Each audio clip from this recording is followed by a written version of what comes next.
नमस्कार, स्वागत है आप सभी का मेरो छत्तीसगढ़ में। मैं हूं आपके साथ सुनील चौहान।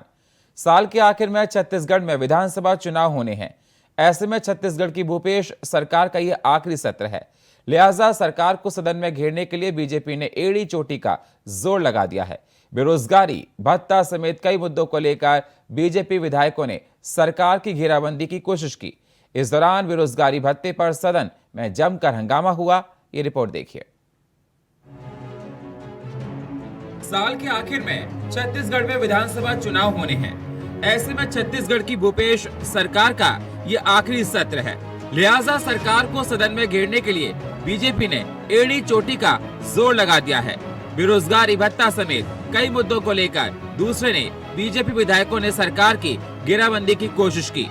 इस दौरान बेरोजगारी भत्ते पर सदन में जमकर हंगामा हुआ। बेरोजगारी भत्ते को लेकर सदन में हुए संग्राम पर डिप्टी सीएम टीएस सिंहदेव ने कहा कि कार्यालय में बेरोजगार को है, इसका पंजीकरण नहीं होता है। सरकारी नौकरी किसे मिलनी चाहिए, उसका पंजीयन होता है। इसे घुसा फिरा कर पेश किया जा रहा है। सरकार को कटघरे में खड़ा किया जा रहा है। आरक्षण का मामला अटका नहीं होता तो लोगों को सरकारी नौकरियां मिल गई होती। जो लोग नाम लिखाते हैं वो सरकारी नौकरी के लिए, नौकरी पाने के लिए अपना पंजीयन करा रहे हैं। बेरोजगारी एक अलग चीज हो गई और रोजगार कार्यालय में नाम पंजीयन कराना एक अलग चीज हो गई। उसको आप अगर कहेंगे कि इतने लोग बेरोजगार हैं, मैं समझता हूं कि जितने साथी आप लोग हैं यहाँ सब ने पहल की होगी या नाम लिखाया होगा एम्प्लॉयमेंट एक्सचेंज में, तो उसका अर्थ एक कि आप बेरोजगार फिलहाल नहीं हैं लेकिन सरकारी नौकरी चाहते हैं। तो इतने लोग सरकारी नौकरी चाहते हैं, जो 18 लाख या 16 लाख के आंकड़े आ रहे हैं, इतने लोग सरकारी नौकरी चाहते हैं। ये बात है और उसको घुमा फिरा के दूसरे तरीके से कि भाई सरकार को कटघरे में खड़ा करना, आप कह रहे हो कि हमने रोजगार दिया। रोजगार उपलब्ध कराने की मांग है, इसमें कोई दो बात नहीं है, गुंजाइश भी है। आरक्षण में बात अगर नहीं अटका रहता तो और कई लोगों को रोजगार, सरकारी रोजगार मिल गया होता। तो वहीं इसको लेकर बीजेपी का कहना है कि सरकार ने दो आंकड़े पेश किए हैं, एक प्राइवेट संस्था के जिनकी कोई मान्यता नहीं है, उसके बाद भी विधानसभा में इसे पेश करना ये सदन की अवमानना है। अध्यक्ष महोदय से आग्रह कि ऐसे अधिकारियों पर कार्रवाई होनी चाहिए। जो सरकारी आंकड़े हैं उसमें 18 लाख लोग बेरोजगार हैं। सरकार को 18 लाख लोगों को बेरोजगारी भत्ता देना चाहिए। ये बेरोजगारों का अपमान कर रही है। अपने घोषणा पत्र से सरकार पीछे हट रही है। ये सरकार जो अनियमित हमारे कर्मचारी हैं, ऐसे जो हमारे संविदा कर्मचारी हैं, जिनको उन्होंने घोषणा किया था और घोषणा करने के बाद में आज जो स्थिति बनी है कि घोषणा करने के बाद में अभी स्थिति ये बन गई कि वो सड़कों में बैठे हुए हैं। मैंने प्रश्न लगाया तो उसमें जानकारी एकत्रित की जा रही है। क्या इसके बाद में और सत्र है और इसके बाद और सत्र है कि उसमें जानकारी देंगे? आज इस बात को लेकर के हमने सदन में कहा कि इनको तारीख तय करनी चाहिए, तारीख घोषित करनी चाहिए कि अंतिम सत्र है और अंतिम सत्र के पहले या एक तिथि ले ले, उस दिन सब कुछ आ जाए। आखिर सरकार भागना क्यों चाहती है विधानसभा से, चर्चा कराना क्यों नहीं चाहती है? एक प्रकार से जो स्थिति चल रही है, ये कुल मिलाकर के कह सकते हैं कि ये अच्छी स्थिति नहीं है और ये सरकार घोषणा पत्र से भाग रही है। कि सरकार ने दो आंकड़े प्रस्तुत किए हैं प्राइवेट संस्था के, जिसकी कोई मान्यता नहीं है, वो सरकार स्वीकार कर चुकी। उसके बाद भी विधानसभा में उसको प्रस्तुत करना, ये सदन की अवमानना है। मैं तो अध्यक्ष महोदय से आग्रह करूंगा कि ऐसे अधिकारियों के ऊपर कार्रवाई होनी चाहिए। जो सरकारी आंकड़े हैं आज की तारीख में, उसमें 18 लाख लोग बेरोजगार हैं। सरकार को 18 लाख लोगों को बेरोजगारी भत्ता देना चाहिए। जितने लोगों को वो दे रही है किस्त में, वो बेरोजगारों का अपमान कर रही है और ये सरकार अपने घोषणा पत्रों से पीछे हट रही है। बहरहाल जिस तरह से बीजेपी लगातार कांग्रेस सरकार की तरफ से किए गए घोषणा पत्र के वादों को लेकर घेराबंदी कर रही है, वहीं दूसरी तरफ सरकार भी विपक्ष के तमाम घेराबंदी का पलटवार कर रही। देखना ये होगा कि आगामी चुनाव में जनादेश किसके साथ जाता है। Chitra Patel, India voice, Raipur. अपनी अव्यवस्थाओं को लेकर शहीद नंदन कुमार पटेल यूनिवर्सिटी फिर से चर्चा में है। दरअसल में बीते दिनों यूनिवर्सिटी में छात्राओं का चौंकाने वाला परीक्षा परिणाम सामने आया, जिसमें विश्वविद्यालय के 75% छात्र फेल हो गए। फेल हुए छात्र छात्राओं से में कई होनहार भी शामिल हैं, जिनमें उक्त परीक्षा परिणाम को लेकर बेहद नाराजगी है। विद्यार्थी अपने भविष्य को लेकर आशंकित हो गए हैं। इसके बाद इस गंभीर मामले में NSUI रायगढ़ ने दखल देते हुए विश्वविद्यालय प्रबंधन के खिलाफ आज उग्र प्रदर्शन किया।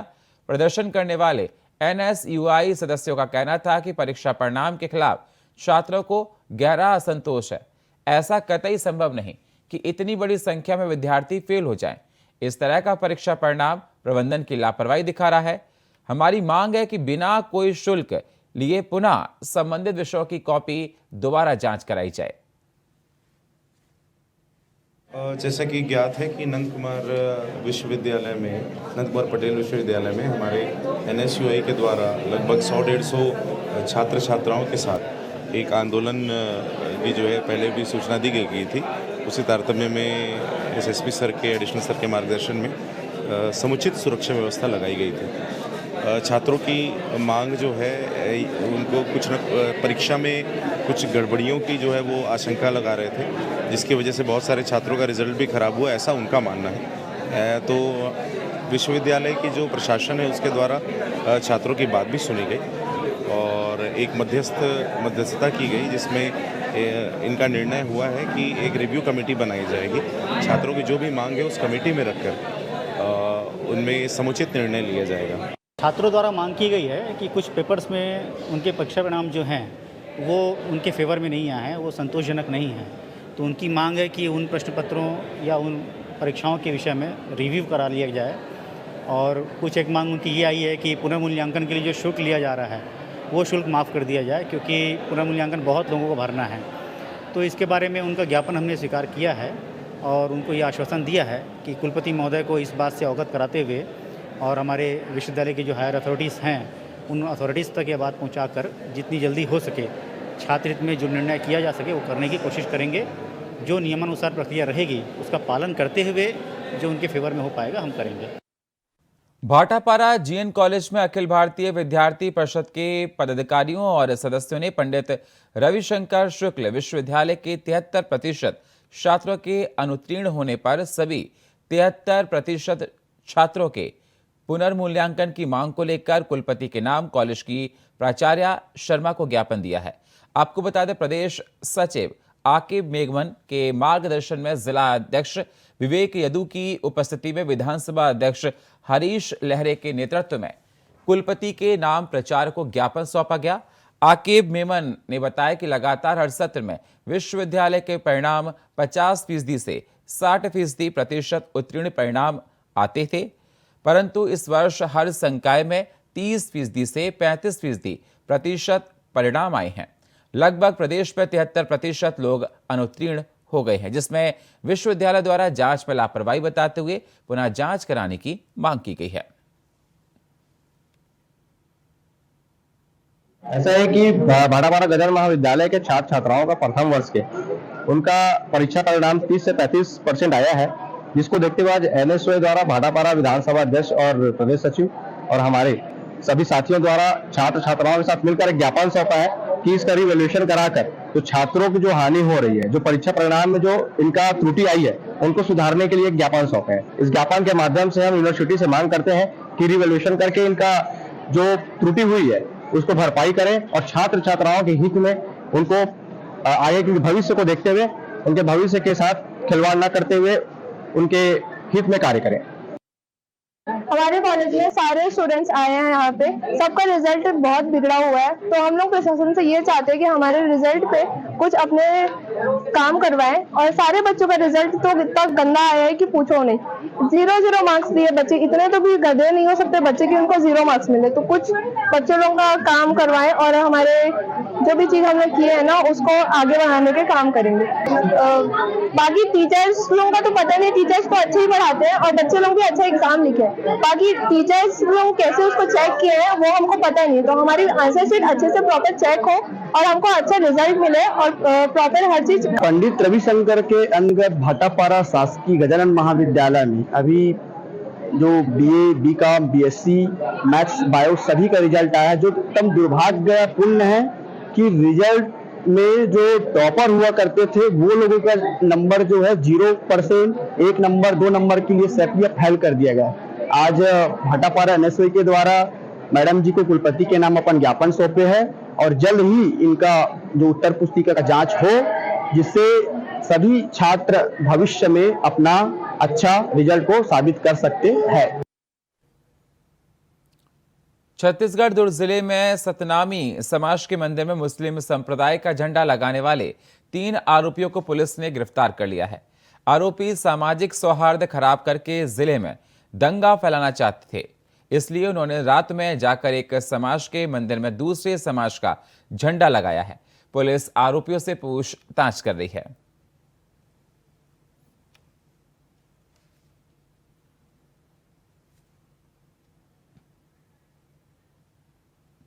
एमसीबी जिले के ककटोना में खटिया में महिला को ले जाने के मामले में मीडिया की खबर चलने के बाद प्रशासन जगा। जिले के कलेक्टर नरेंद्र दुग्गा प्रशासनिक अमले के साथ पीड़िता महिला के घर पहुंचे और परिजनों से मामले की जानकारी लेकर सड़क निर्माण की बात कही। आपको बता दें, बीते दिनों खंडगवा विकासखंड के ग्राम पंचायत कटकोना के पंडोपारा निवासी की एक सामरिया नाम की महिला को 6 बुंदिया नामक एक जहरीले कीड़ा काटने से बेहोश हो गई थी, जिसकी हालत खराब होते देख परिजनों ने अस्पताल ले जाने के लिए सड़क न होने के कारण से खटिया पर ग्रामीण द्वारा पीड़िता के घर से मुख्य मार्ग तक लगभग 2 किलोमीटर ले जाया गया था, जिसकी खबर मीडिया में चलने के बाद जिले के कलेक्टर नरेंद्र दुग्गा प्रशासनिक अमले के साथ पीड़ित के घर पहुंचे और पीड़ित से मिलने के बाद कलेक्टर ने कहा कि उस दिन काफी बारिश भी हो रही थी और एम्बुलेंस सड़क पर खड़ी थी मरीज को जहरीला कीड़ा काट दिया था। 6 पैर वाला जिसे गांव वाले रोड तक उठाकर ले गए थे। उन्होंने आगे कहा कि 2 से 7 किलोमीटर की सड़क है, जिसके लिए 5 करोड़ रुपए बजट में स्वीकृत हुआ है। जल्दी काम होगा, जिससे गांव वालों को सुविधा मिलेगी।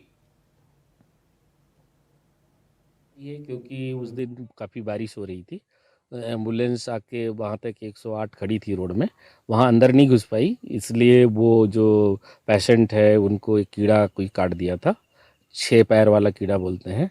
तो यहाँ से गांव वाले वहाँ तक रोड तक उठा के ले गए। और आज तो मैं इस गांव में एक शिविर में आया था कटकोना में, तो गांव भी देख के आया। तो ऐसा एम्बुलेंस तो आ सकती है, कोई दिक्कत नहीं है, बारिश के कारण नहीं आई थी। और भविष्य में इस प्रकार की घटना ना हो तो हम लोगों ने एम्बुलेंस वाले को भी सचेत किया है, उसको नोटिस भी दे रहे हैं। साथ ही इस ये जो गांव में पहुंचने के लिए 2.72 किलोमीटर अराउंड है, उसके लिए 5 करोड़ रुपया का बजट में स्वीकृति हुआ है और संभवतः जल्दी काम हो जाएगा और गांव वालों को सुविधा होगी। बलरामपुर के रामानुजगंज जिले में घायल युवक को घाट में ढोकर अस्पताल ले जाने का वीडियो सोशल मीडिया पर वायरल हो रहा है। पूरा मामला वाड्रफनगर का है, जहां घायल युवक को लाने एम्बुलेंस नहीं मिली, जिसके बाद परिजन को खाट और निजी वाहन का सहारा लेना पड़ा। जानकारी के मुताबिक युवक राम लखन सोमवार शाम ट्रैक्टर से गिरकर गंभीर रूप से घायल हो गया था। रात पर जब तबीयत में सुधार नहीं हुआ तो उसे मंगलवार को अस्पताल ले जाने के लिए 108 संजीवनी एम्बुलेंस पर फोन किया गया, लेकिन सड़क नहीं होने के कारण से ड्राइवर एम्बुलेंस नहीं ला सका। अच्छा,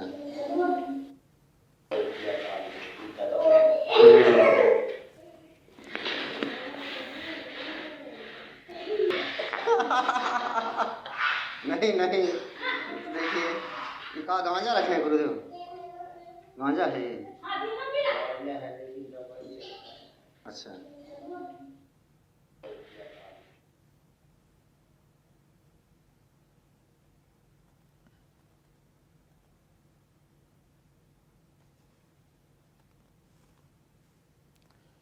तो मनेन्द्रगढ़ चिरमिरी भरतपुर जिले के एक सरकारी स्कूल में प्रधान पाठक के गांजा पीने का वीडियो सामने आया है। भरतपुर विकासखंड के ग्राम पंचायत जौलवी के शासकीय प्राथमिक शाला में हेडमास्टर क्लासरूम में बच्चों के सामने गांजा पीते नजर आए। इधर डीईओ अजय मिश्रा ने कलेक्टर नरेंद्र दुग्गा के आदेश पर गंजेड़ी शिक्षक को निलंबित कर दिया है। पूरा मामला जनकपुर थाना क्षेत्र का बताया जा रहा है।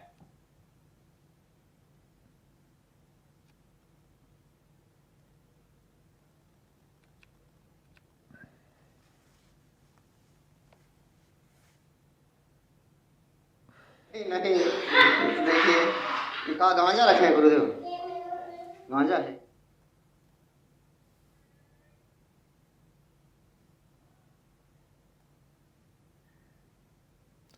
जगदलपुर के बस्तर पुलिस ने जिले के 2 अलग-अलग थाना क्षेत्रों में दर्ज हुए साइबर फ्रॉड के मामलों में 2 आरोपियों को देश के अलग-अलग राज्यों से गिरफ्तार किया है। एक आरोपी को यूपी और दूसरे को हरियाणा से गिरफ्तार किया गया है। आवश्यक कार्रवाई करने के बाद पुलिस ने दोनों को जेल भेज दिया है। इसका खुलासा मंगलवार को सीएससी विकास कुमार ने मीडिया के सामने किया।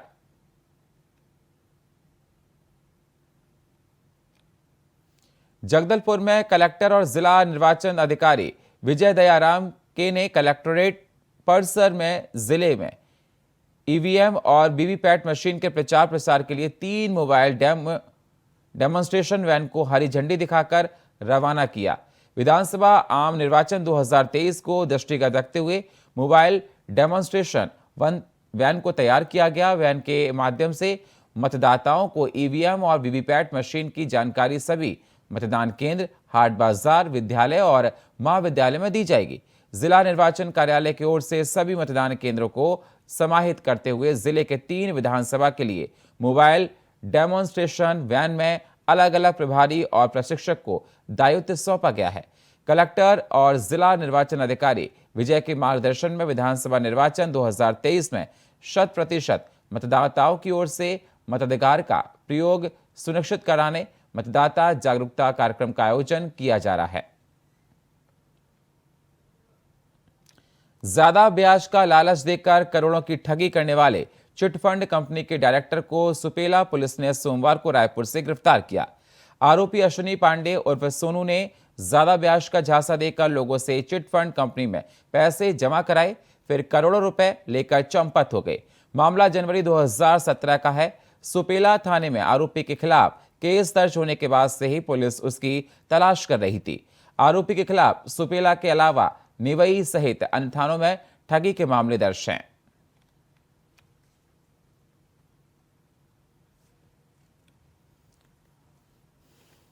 रायपुर में मंगलवार को SC/ST समाज के युवा द्वारा फर्जी जाति प्रमाण पत्र की जांच और उस पर कार्रवाई नहीं करने का विरोध में नग्न प्रदर्शन किया गया, जिन्हें पुलिस ने गिरफ्तार कर लिया है। युवाओं के इस प्रदर्शन पर अब राजनीति शुरू हो गई है। बीजेपी ने इसका समर्थन करते हुए आज शहर के पुराने बस स्टैंड में प्रदेश सरकार का पुतला दहन किया। युवा मोर्चा का कहना है कि सरकार युवाओं के प्रति हमेशा दोहरा चरित्र अपना रही है। युवाओं की समस्या का निराकरण करने के लिए बजाय उन्हें जेल भेजा जा रहा है। अगर उनकी बातें सुनकर कार्रवाई की जाती तो आज युवाओं को इस तरह का कदम नहीं उठाना पड़ता।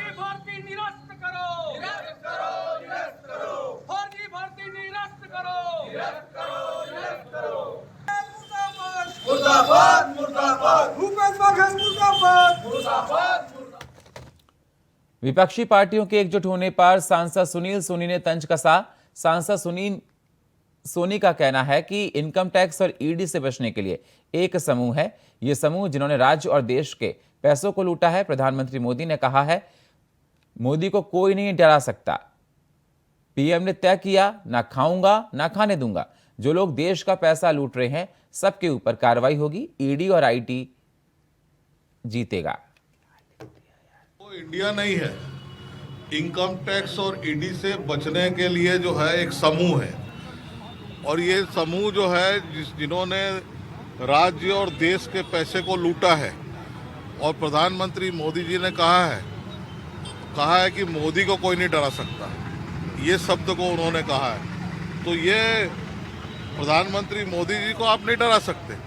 और वो जो है उन्होंने तय किया है, न खाऊंगा न खाने दूंगा, और जो है वो जो लोग देश का पैसा लूट रहे हैं वो सब के ऊपर में कार्रवाई होगी और वो सब जेल जाएंगे।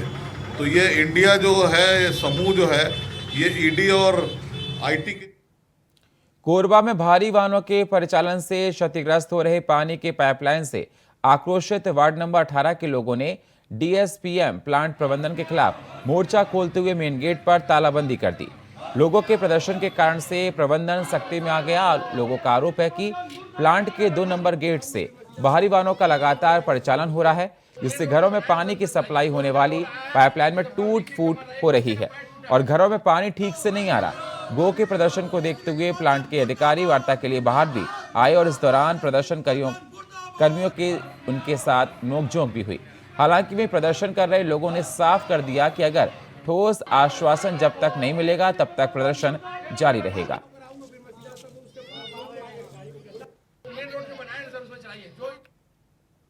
कोरबा के कुसमुंडा खदान में नियोजित ठेका कंपनी में कार्यरत एक मजदूर बाइक समेत पानी निकासी के बने नाला में गिर गया। काफी समय तक पानी में डूबे रहने की वजह से उसकी मौत हो गई। राहगीरों ने उसे निकालकर अस्पताल पहुंचाया, जहां डॉक्टर ने उसको मृत घोषित कर दिया। नाराज सहकर्मियों ने काम बंद कर हड़ताल कर दी। बाद में प्रबंधन द्वारा समझाने पर 3.5 लाख रुपए मुआवजा देने के साथ ही पत्नी को नौकरी देने के आश्वासन पर मामला शांत हुआ है। और फिलहाल मेरो छत्तीसगढ़ में इतना ही। बाकी खबरों के लिए आप बने रहिए इंडिया वॉइस के साथ। तब तक के लिए नमस्कार।